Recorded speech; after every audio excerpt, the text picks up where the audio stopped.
शाळांना सुट्टी पडलेली आहे आणि अशातच सलग 3 दिवसांची सुद्धा सुट्टी आहे। त्यामुळे कोकणामध्ये पर्यटकांची गर्दी झाली आहे।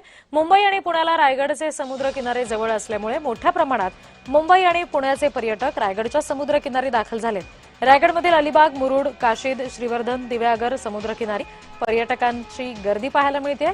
पर्यटकांनी या सुट्टीचा आनंद लुटण्यासाठी समुद्र किनाऱ्यांना पसंती दिली आहे।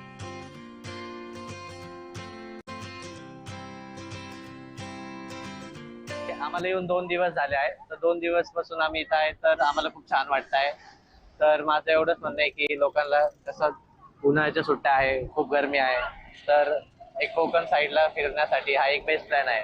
कारण की असं सगळेजण गोवाला वगैरे जातात, पण आपल्या महाराष्ट्रामध्ये कसं कोकण आहे, इतकं मोठं, खूप सारे बीचेस आहे आणि त्यातल्या त्यात एक काशीद बीच आहे। इथं आम्ही हॉर्स रायडिंग केली आहे आणि आता अजून खूप सारे राईड्स आहेत, पॅराग्लायडिंग वगैरे आहे। आल्यावरती खूप छान वाटतंय।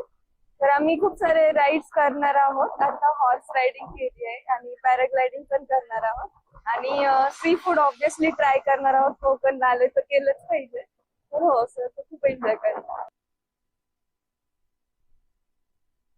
रायगडच्या काशीद समुद्र किनाऱ्यावरून या सगळ्या संदर्भात आमचे प्रतिनिधी अजेश नाडकर आपल्याला आणखी तपशील देत आहेत, बघूया। 3 दिवस सलग सुट्ट्या असल्या कारणाने मुंबई आणि पुण्याहून मोठ्या संख्येने पर्यटक जे आहेत ते कोकणात दाखल झालेले आहेत आणि या पर्यटकांनी खास पसंती जी आहे ती रायगडच्या समुद्र किनारपट्टीला दिलेली आहे। सध्याची ही दृश्य आपण पाहता, ही काशीद समुद्र किनारपट्टीची दृश्य आहेत आणि महाराष्ट्राच्या कानाकोपऱ्यातून जे आहेत पर्यटक या ठिकाणी मौज मजा करताना दिसत आहेत।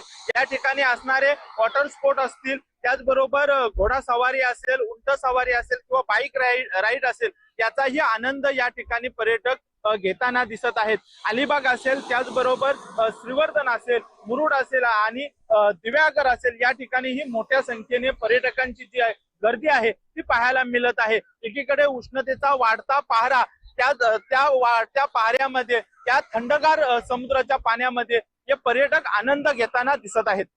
अजेश नाडकर, जय महाराष्ट्र न्यूज, रायगड।